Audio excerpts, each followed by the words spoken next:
these are the first apps I open in the morning and the last apps I close in the evening. Whenever I have a task during my workday, I just want to ask myself, can GenAI do that?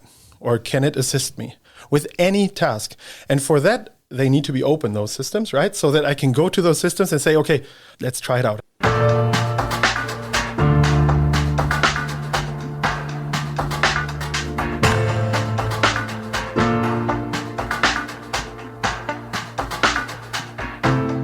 Welcome to a brand new episode of our podcast, Human and AI, Mind, Machines, and a Gradient Descent. Thanks for tuning in to our geeky podcast, where we discuss the fascinating field of AI and machine learning, corporate craziness, passion for technology, and the role of humans.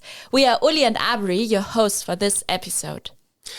Let's delve right away in a topic that is obviously also revolutionizing the landscape of people and organizations. We'll talk about AI, GenAI, and how it's envisioned where, AI not only complements us probably, right? But in a world where we need to accept that, we do have an AI companion, and maybe also the AI need to learn that, that human has now attached an AI as well, and vice versa. We talk about personalized learning experience and fostering about people development at large scale. So let's talk about more specifically on the role of AI in HR. Exactly. We'll talk about cool AI use cases, the hype around AI agents, AI adoption in big corporates that spans across people of different generations. And we'll have a glance at what culture looks like that really fosters AI innovation. And for this, we've invited a real expert to the show. He's a specialist in people tech. His enthusiasm lies in integrating data analysis, artificial intelligence, and digital tools to shape the future of work and people management. Let me introduce you to none other than Daniel Mühlbauer. He's an expert for people and organization IT solutions at Siemens, and he also has his own startup on HR Data Love, HR Datenliebe. Daniel, welcome to the show. Thanks very much for having me. I'm glad to be here. It's an exciting time and exciting topics. Yeah, exciting topics. And, you were probably... most of you know you somehow in Siemens, right? Not only in Siemens, but also outside, in the LinkedIn community, you're very verbose on these kinds of channels as well. Maybe for all the audience out there, right? 3 hashtags that describe you best. Probably I would start with HR because that's the application area of where I'm interested in, how people work and how they decide to join companies and so on, and also to leave companies and do everything in between. And then it would probably be people tech and people analytics, so the data side and the technology side of everything around people. All right, so that spawns quite nicely the bridge between tech, people, culture aspects. So looking forward to an exciting conversation. If you were an AI robot for a day, right, what task would you love to automate yourself in your life, and why? Oh, there's a couple of them probably, but if I never really had to go grocery shopping anymore in my private life, I think it's just a waste of time to just stand in line in those supermarkets and so on. If I could have a full-fledged assistant doing that for me, I totally support the existence of supermarkets. I just don't want to be there, and so that's probably something that I would love to automate from my private life. And from my work life, it would probably be fast access to correct knowledge. It's like all of the, you could call it influencing, but all of the communication that has to happen again and again and again and again until something is understood. Around software rollouts, for example, it's like you really have to do professional marketing around these things so that everybody understands what this new technology does, what the new solution does, what it doesn't do anymore, and so on. So if you could at least partially automate that, that would probably be my preference. Yeah. Yeah, that's quite a long journey normally, or it takes a lot of effort, but it's at the same time so important to take people along and maybe also place the message once or twice or 3 times. So you already mentioned the enthusiasm for data and AI, and we also know that you're known as Data Dan. Data Dan. Hashtag Data Dan. So can you tell us more about how you became Data Dan and what ignites your passion for these fields, especially in the HR landscape? Yeah, let me say first that the name was given to me, so I think that's an important. That's an important So piece. now it's time to change it. My ego is not small, but it's not big enough to give me that name. So that was actually given to me, and then I started using it, and it actually caught on, right? So people are now sometimes, as you just did, also introducing me like that. It still feels a lot awkward, but still, it is really my passion for explaining human behavior, understanding human behavior. Like I said briefly in the introduction, for example, you do an employer branding campaign. You have a great message. You have done everything right. You maybe even have targeted to different audience, different messages around the same values that you want to create hype around, right? And then you bring that message out, and out of a group, out of a persona group that you would think is pretty uniform, some apply at your company, some go to your career page, some don't even react at all. And that's usually the largest part, right? That don't even react at all. So if you look at that group, and all your analytics have shown you that this group is somewhat uniform, they're in the same age group, right? Same fields of education and so on. Why do some people react and others don't? And then based on that reaction, why do some people apply? Why do some people stay in the application process? Why some drop out? And when they have entered an organization, why do some speak up for self-promotion, for example? Why do some proactively join projects, others not? Why do some decide themselves for a leadership career, others don't? Why do some leave? Why others don't? Seemingly similar people, right?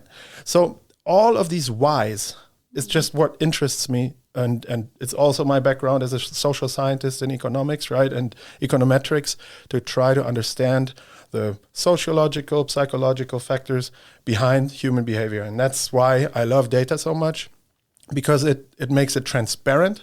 And, well, we are in the social science, so not quite objective as in the natural sciences, but it's always that human element in there, right? But at least you can transparently, from all angles, look at what kind of data did we collect, what kind of decisions did we make based on that data, and then everybody can judge whether that was the correct decision or not, right? And that's what I like, transparency. But you also somehow arrived at this little startup here at Siemens, right? But from your bigger startup, right, on your own venture, right? What can you share a bit for the audience, right? What was the path? Why daring to try, to push data-driven people and organizations aspects and innovations in such a thing? Yeah, it is. This is really an interesting story because it was actually the third time I applied at Siemens. 3 years ago when I was hired. So I already tried twice before and it didn't work out. Right. And it's like I took it as a challenge, right? So so when somebody says keep trying.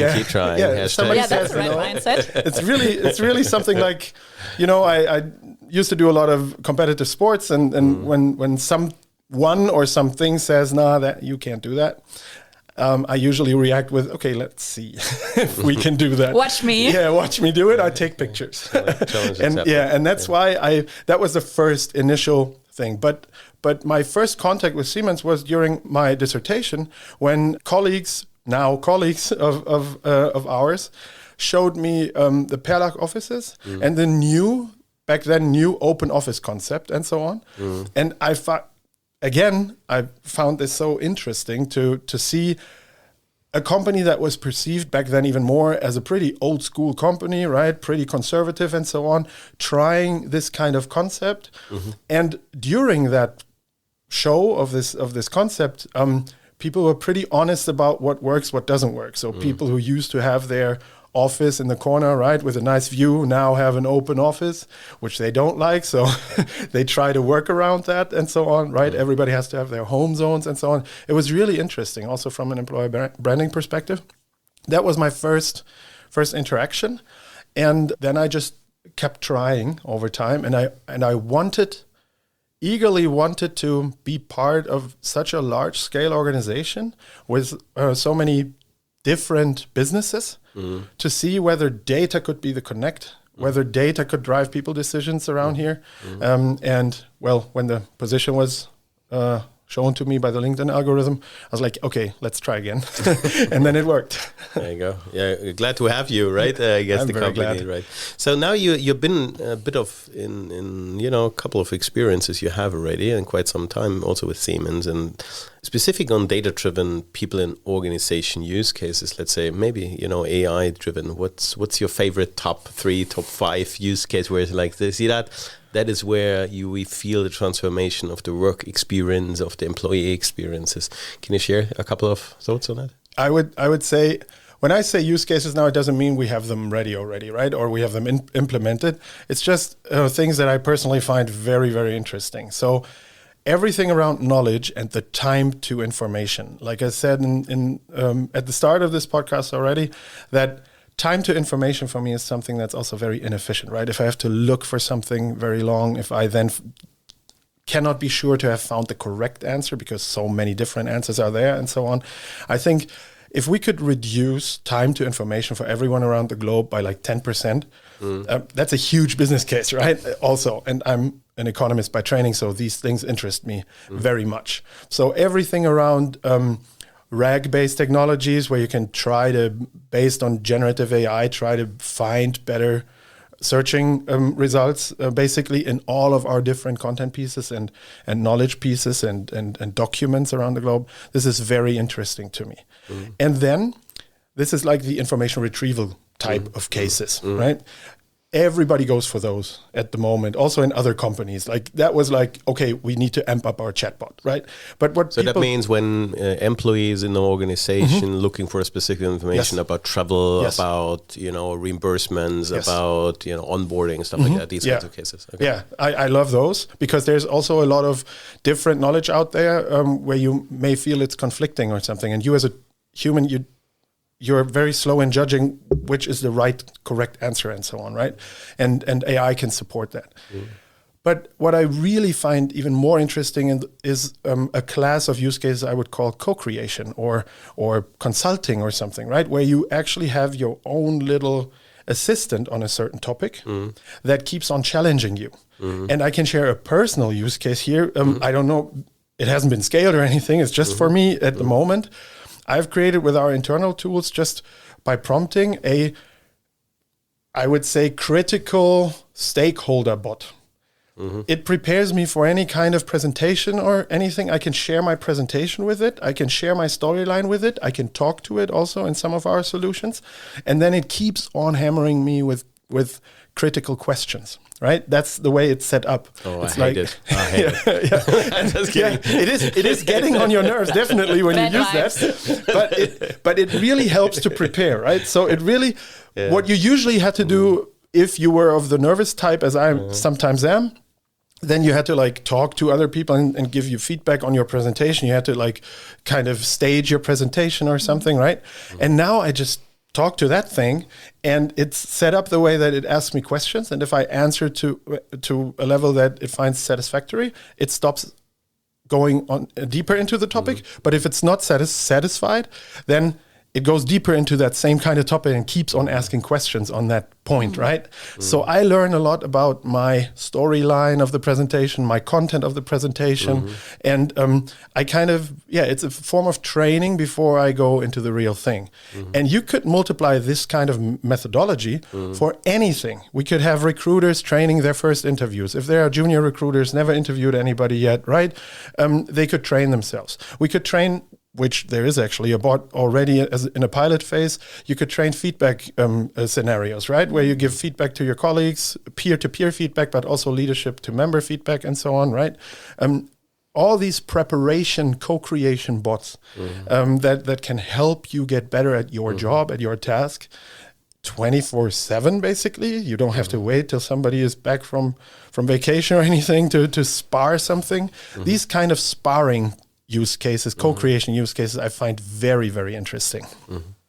That's pretty cool. And we can also see that you prepared very well for this podcast. So your bot seems to be working for sure. Yeah. And you just talked about RAG and information retrieval, about co-creation, consulting, and that it really has an impact. And this is also something that an AI companion does. But And already does today, as you're saying. So how do you envision the AI companion of the future? Like any bold ideas that are crossing your mind right now? Yeah, I don't know how bold they are, but I would say a network of bots or agents, generative AI agents that can cooperate to fulfill complex tasks without you necessarily intervening as a human, but you get pulled into the process when you're needed for data protection purposes or whatever, right? Or also for some feedback and personalization. Those networks of generative AI agents, I find this idea very, very interesting. They know each other. They know which bot to call for which task, right? And then there's one bot that is very good in this presentation type thing, but another bot is very good in graphics or something else, or judging your storyline or something. And then they cooperate on these specialized tasks to help you get better, right? And we have now seen that this technology can also enter third-party systems, like an HR system or something, and perform predefined tasks there, right? It's also something that that was shown at the big fairs like Microsoft Ignite and something, that you build those connectors to third-party systems and then they can act within those systems, right? And that's super interesting, of course, because then you don't have to leave the UI. You can stay where you are, maybe in Microsoft Teams, maybe somewhere else, but you can stay where you are and you just say, okay, let's make it a P&O use case. I have a new person incoming, right? He or she has signed the contract. I now need an employee profile in our HR system, right? You don't have to leave the UI for it. You just say to this, wherever it is, let's say it's in Microsoft Teams or Slack or whatever, you say, I need an employee profile in HR system X, right? And then it just goes and does that, right? Maybe cooperatively with several of those bots, but that's very important, I think, and a very interesting idea, I think. So you mentioned at the beginning a bit of the new aspect with the arrival of generative AI technology is, traditional to the old, let's say, still traditional chatbot interfaces, curating knowledge bases, making rules, basically explicit, modeling explicit knowledge, right? And on the other side, you have nowadays with GenAI the stack of, uncertainty maybe, or hallucinations, right, along the line, and somehow also a different interaction experience, meaning that these systems give feedback or challenge you, as you indicated, right? And I think this is a bit of the uplift, I would say, of the traditional, why it's not just yet another chatbot. Can you somehow compare the pros and cons, of both technology? They are still existing, I guess, right? Because we're not that fast in adopting, to the latest engines, is it?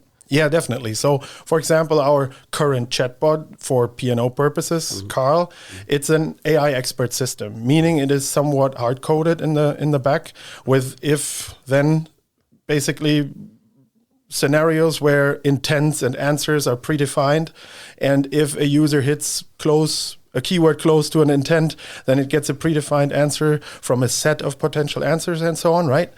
Which seems, compared to generative AI chatbots, pretty old school. Technologically, I would even say it is.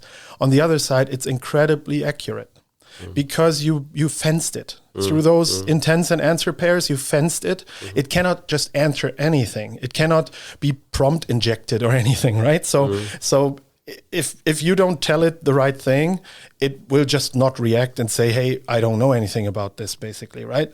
And we have an accuracy well above 90% with that system. And this is hard to come by for generative AI systems, even if you use state-of-the-art technology and all of the support systems like RAG and so on that you can implement.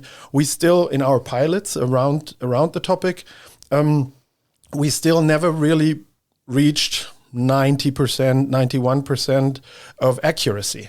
And this is really, it is really a shift, I would say, also in the mindset around these technologies, because you now have to, you get all the benefits of more human-like interaction with technology. In the broadest sense, you are not fenced into one chatbot. You could even speak to the chatbot, and like I said before, it could act in a third-party system for you then, right? Everything cannot be done by today's technology that we have implemented. But on the other side, it may be wrong sometimes. And because it's so human-like, you have a hard time distinguishing when it's wrong and when it's not. As a human, you just receive the output and you're like, yeah, it could be right. Right? I mean, if I would now change to a different country and the parental leave policy would be different with regards to how far in advance you have to ask your employer for parental leave or something, right? What do I know if it says 5 weeks before you want to take parental leave, you have to tell your employer? I don't know if that's correct. Could be 6, could be 7. In Germany, I know it because I live here, and but I couldn't judge, right? So that's again something where you have to patch with other technologies again. And another thing that I find very interesting in that context is why not have a falsifier bot, like a third bot that only looks at the output of the first GenAI bot and the ground truth and just compares the accuracy between them, right? And just gives you like a fact check in real time.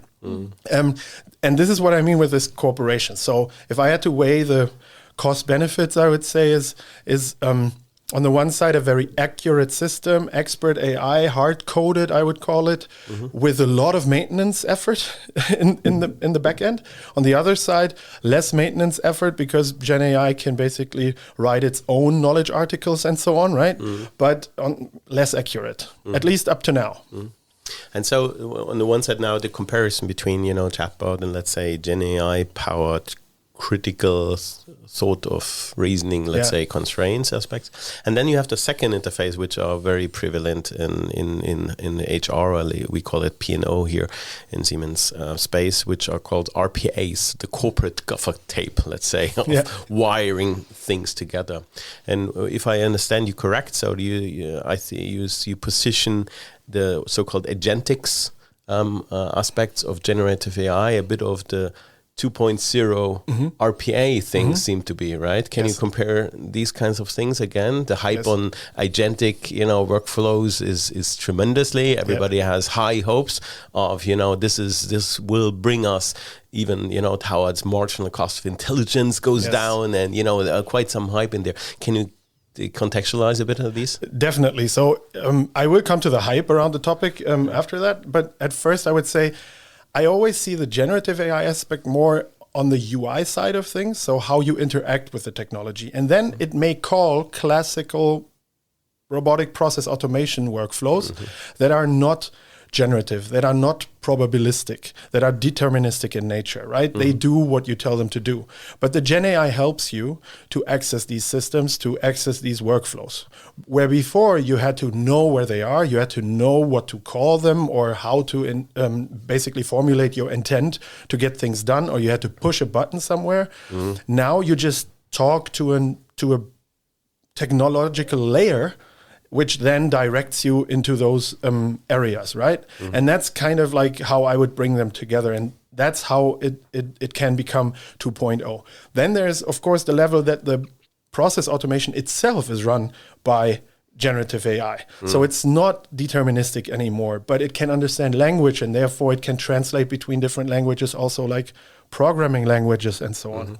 So we have seen first use cases where you talk to an engine and say, give me the headcount of Siemens in the last half a year or whatever, right? And then it goes into our database. It translates whatever you said into SQL statements, gets you back the data, and maybe puts it in a nice chart, because these are multimodal models and they can translate also into imagery, right? So this is kind of the revolution that I see.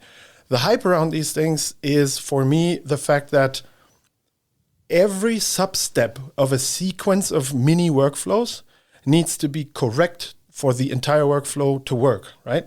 And if you now introduce probabilistic methods into each of those sub-processes that used to be deterministic, you have a higher chance of them failing. And if any small step fails, the likelihood that the entire process doesn't work anymore or gives you something wrong, even if you have the best workflow setup, is just higher than before. And I think that's a huge change working with these systems also in the future. And I think we will see, in general, just as a technological field in general, a lot of struggle around these mini error somewhere in some probabilistic workflow that will then bring down the entire quality of the answer, while you may not even know where the error was, right? Immediately. And I think there's going to be a lot of compute thrown at that problem until that flies. And that's why really prominent voices also around this, like Jan LeCun, for example, is, from Meta. He loves those models, but he also says, no way, this is the path to AGI, right? I can only cite him because I don't understand the technological details there, but and others say, oh yeah, it's true AGI at some point, right? So it's a lot of hype around it, definitely. Yeah, and we can see that the feasibility will remain a challenge for the future, but it's also kind of cool, like just like to have those also mind games, like what could be possible. And maybe one day we also don't need like different software interfaces or UIs anymore, because you just have one for everything. Yeah.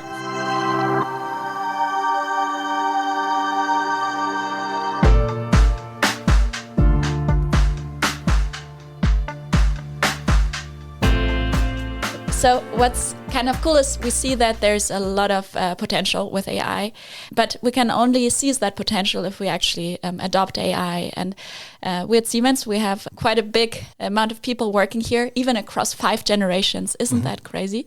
But how do you actually facilitate AI adoption in such a large corporate? Yeah, easy question, right? yeah. That's easy to answer. Let me see. The biggest difference for me for these technologies than other technologies is that you actually learn by doing. Before, you may have you got a training, right, on a new software that came out, and then you knew where the buttons are and you could somewhat try to navigate your ways around this software. This also means that we may have been in a consumption state, right? We wait for the training and then another training and then another training, and then we become experts in this software, right? Now it's really the other way around. You have to start doing things. And that doesn't actually depend on your age or generation. You just have to start doing things. The factors that bring you to doing things with the technology may be different. For example, how far away you are from digital technologies, or how often you use digital technologies in your private life also compared to your work life, right? These may all be factors that may be different for different generation, job groups, countries even, right? Accessibility of those systems. But what we really have to do is, and that's why we take a community approach to it, to just gather as many people as possible in various communities around Siemens already, right? P&O community just being one of those, and just share what we know, share use cases, have prompting challenges, have people do things. It's also the workshops changed. So we offer workshops for teams around the globe with regards to usage of generative AI in P&O. And usually those workshops were really like a workshop method, some design thinking, some Post-its on the wall and so on, right? And now it's just, okay, this task, try to do it with Siemens GPT. This task, try to do it with Copilot. And you can really see the people being like, okay, are you going to tell us anything about the task? Yeah. No, I told you the goal. Do it. Let's go do it. I didn't sign up for this. Yeah, I didn't sign. I thought there was like some form of description of what I had to do now and so on, right? No, this is the task. We call those then prompting kitchens, because we cook on prompts until they are like better to get what you want, right? And then we judge the output also. And I think that's the huge difference. For me now, these are the first apps I open in the morning and the last apps I close in the evening. Because what I want to do is, whenever I have a task during my workday, I just want to ask myself, can GenAI do that? Or can it assist me with any task? And for that, they need to be open, those systems, right? So that I can go to those systems and say, okay, let's try it out. I have to do this and this. Let's try it out if I can do it with generative AI. And then also judge it by the output and say, okay, that took too long now. I could have done myself faster because I have routine in it. And then I put this task away for a while.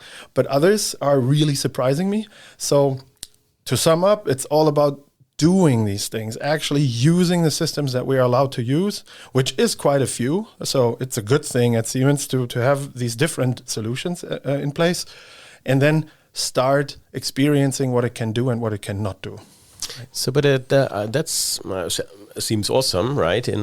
But if you hit the reality, then you operate in a very sensitive area partly, Yes. right? That means on data privacy, on workers' council, on rights, rules and regulations, European laws and stuff like that. So how do you balance now, the awesomeness of that, this democratization of access to very smart but somehow fuzzy technology as generative AI on the basis of engines like Siemens GPT, which is like the internal GPT version in dealing with this, on innovation in region, that region A comes with, I have a great idea, I could do that with data, and on the other side you're a bit more headquarter centric, right? So we need to be very stringent on how we what's the level of accuracy, what's the level of legal implications, right? I mean, how do you balance innovation versus scaling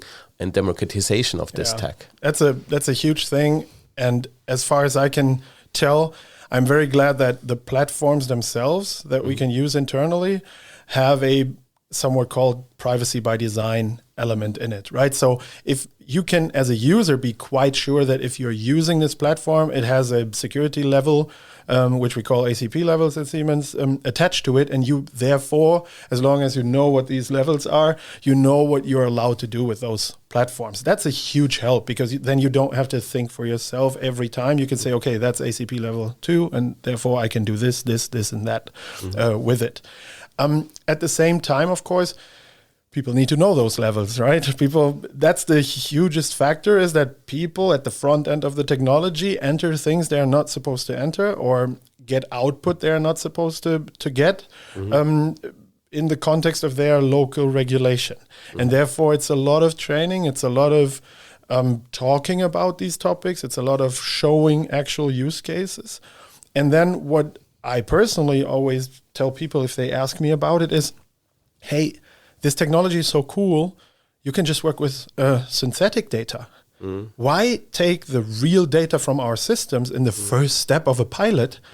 You know the distributions, the age distributions of the people in the system, right? You could just tell GPT, simulate a data set with a distribution of, in the age category, a distribution of, in the job profile category, simulate those data, and then work with those simulated data and try to test your use case with simulated synthetic data.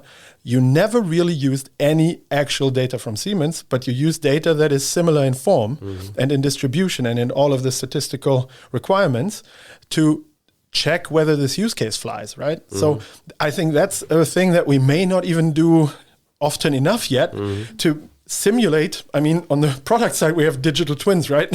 So why not create digital twins of our workforce, basically, just statistically, to then hammer away with all of those use cases without having to worry about data protection. So not only using, let's say, GenAI stack as a data generator for answers or for critical thinking, but also for, building up sandbox environments and data generations, right? And synthetics aspects. So to make it really operational, I have created a synthetic CV of a hypothetical person. And with that CV... Hashtag data, Dan. Right? yeah. I think it's called John Data or something. And I can use that CV to test actual application tracking systems of other companies, right? Also our own systems. I can just upload the CV there. And it's completely with synthetic data. I can also have a small GPT or something that helps me, evaluate something around a CV.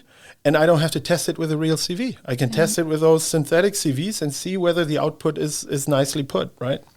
So that's a good example, I think. Anyway, we need to talk about something that's very, in the P&O space, I guess, very, heavily, discussed and distributed. It's about the aspects of Gen Z. Yeah. So has a P&O department engagement, onboarding, maybe interaction, right, with the community along the line of, a bit of the shelf what we do and putting people in different boxes and buckets, right?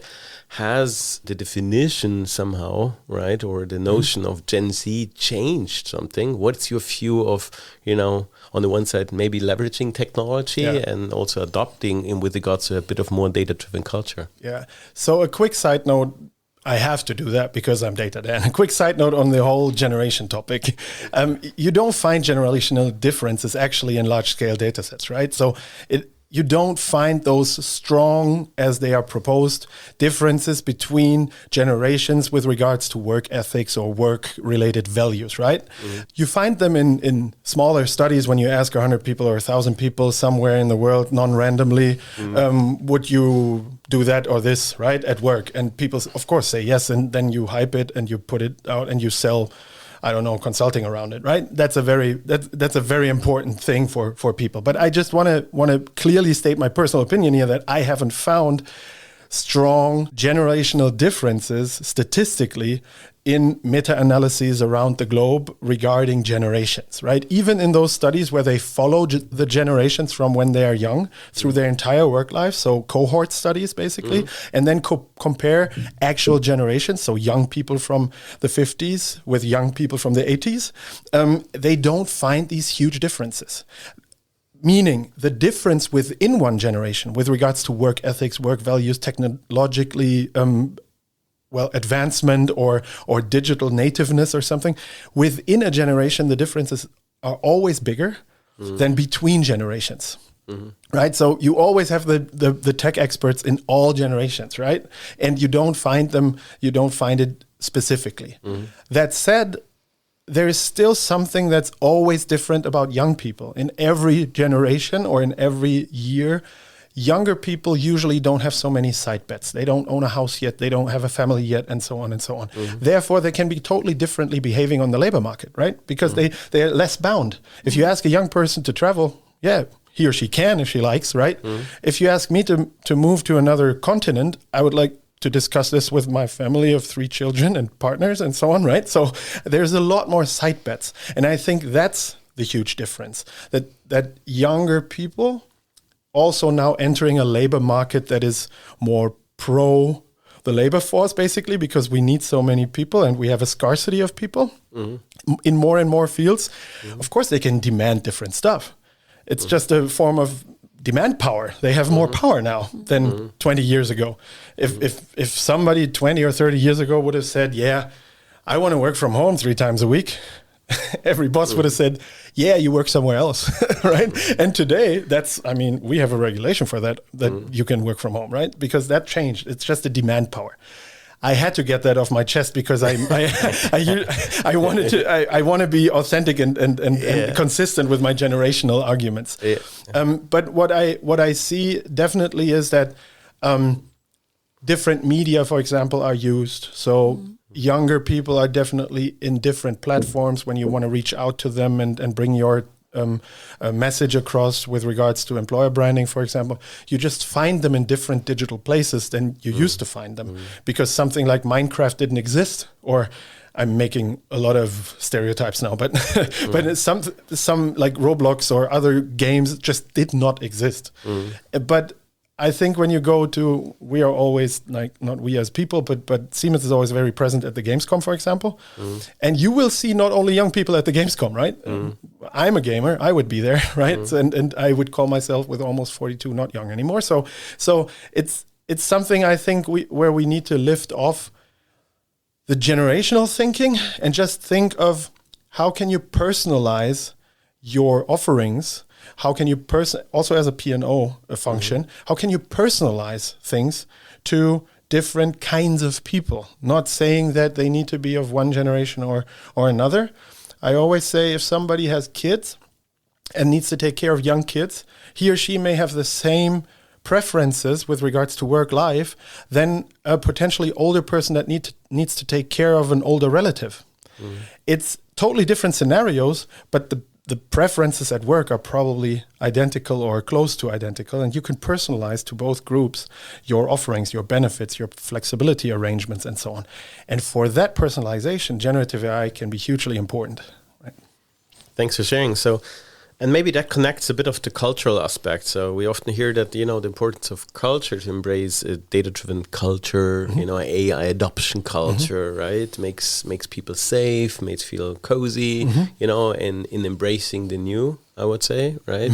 And I had the feeling that, the ChatGPT momentum, November 22, some-ish, right, was the moment where, this fast scale of AI technology at non-expert level, outrageously, right, scaled. And I had the feeling somehow that, the fear of embracing a complex technology, transformer architectures, neural nets, uncertainty, hallucination, stuff like that, somehow, people said like, yeah, let's give it a shot. What, from your perspective, what does an organization culture entail, in the adoption of AI in an organization? It is, I think, Cassie Kursakov, former Google head of, decision science, she put it best when she said this whole revolution around ChatGPT was not a technological revolution, it was a UI revolution. I find this very, very important, this point, because everybody that used to study statistics, used to have a major in natural language processing, has followed these models for years and decades now, right? It's nothing that just changed overnight. What did change overnight was everybody having access to it through an interface that almost everybody could understand immediately. I always say it's like the Germans may know the Tony box of technology, because my 1-year-old already knows how to use Tonys and play his songs from the Tony box. And he also knows already how to change the loudness of the songs played and so on, while not being able to use any other kind of technology. And this is basically the Tony box of AI was ChatGPT, a very simple interface, right? And this is what has changed. If you want to drive organizational adoption of these things, you need to have a revolution at the UI. The technology is, well, it's developing anyway, basically, right? Because people are putting out patents and they are researching this stuff, and they are putting out innovations around this. But the UI needs to be very accessible for people. It needs to be simple. It needs to be clearly understood. It probably doesn't need to be multiple UIs, which is a problem we also face, right? You can access these things from so many different points of view, right?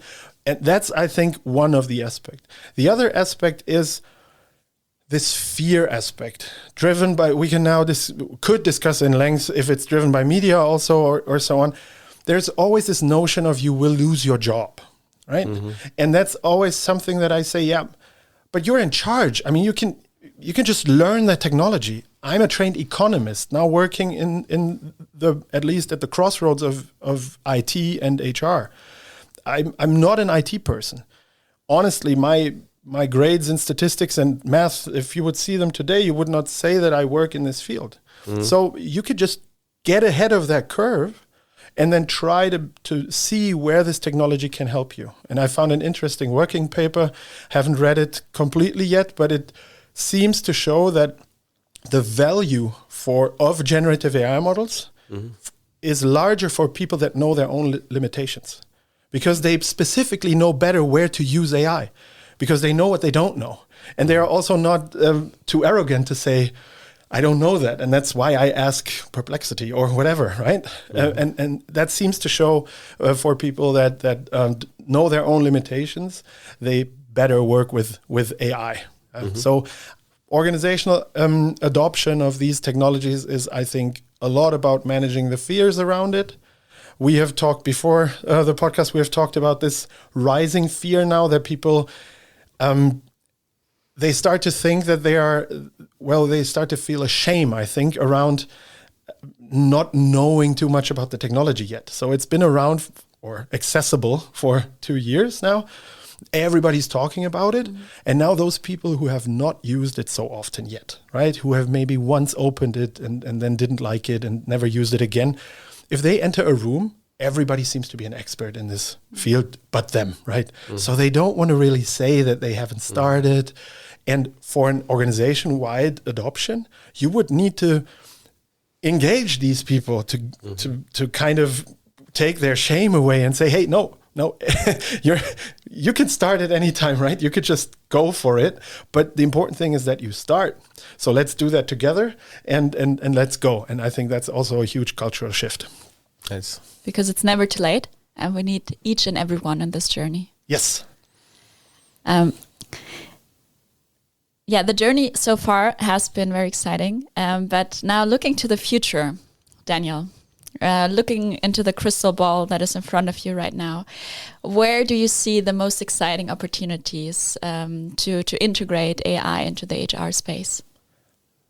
I think the most exciting topic in general is that AI can help me perform at a somewhat decent level on tasks that I'm no expert on. So the learning curve of people that join the HR field, that come out of university, out of apprenticeships and so on, that may even come from other fields, not having worked in HR, the learning curve is just going to be very different for them. Way more easy because they can just ask about things. Today, I can already interact about topics in HR that I'm completely a non-expert for, and I can at least put together a concept that I can then go and discuss with experts, but on not, I wouldn't say eye level, but on a different level than before. I'm automatically not a non-expert, right? That's like the larger field. We could talk about programming. Years ago, I performed like some certificates in Python. I would call myself today a non-programmer, but back then I had intermediate Python skills. A hacker. Yeah, a complete hacker, of course, right? And I can now just tell the system to just outline a model in Python code that, for example, would try to predict employee churn. And I could then talk to data scientists about it, but I would enter the room with like a first version of a statistical model that I wouldn't have been able to program myself, right? And that's the elevation that I see. From a content perspective, well, we are a large organization, and you wouldn't believe how many applications are handled each year. It's in the millions, right? Across the globe. And I think that's a huge leverage factor. If we could, in those fields where we have a lot of interaction, a lot of repetitive processes, also the learning space, like I said, the recruiting space, and then this time to information space, so the knowledge retrieval space. Those are, for me, the big layers where we can really leverage this technology to also become more productive, right? But also make the experience for everyone a bit better. If you don't have to ask around for some information that you only find if you know the right person, right? That is an expert in that specific field, but you have this agent in your pocket basically that can help you navigate this very complex organization. I think that's a huge field of development. Yeah. Once you start using it. Yes. Coming back to that again.